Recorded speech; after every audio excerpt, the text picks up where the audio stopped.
ginawe adoh kok doh ginawe acrak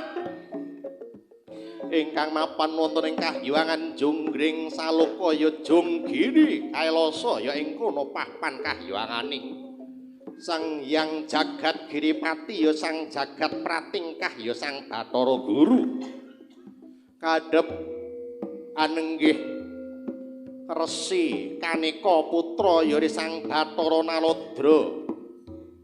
Bathara ya dewa ing sidik pangudal-udal kami tuwaning para dewa lenggah ana ing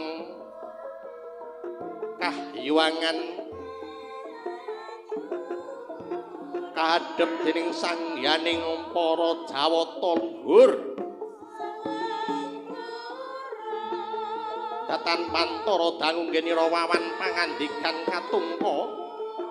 sawanira anenggih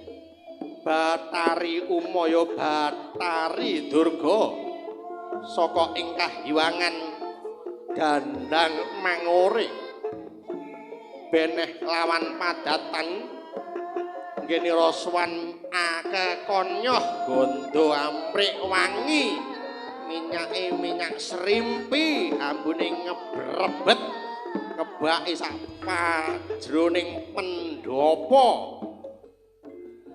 ing kahyangan Jonggring Saloka para dewa sawetara ana ingkang tutup-tutup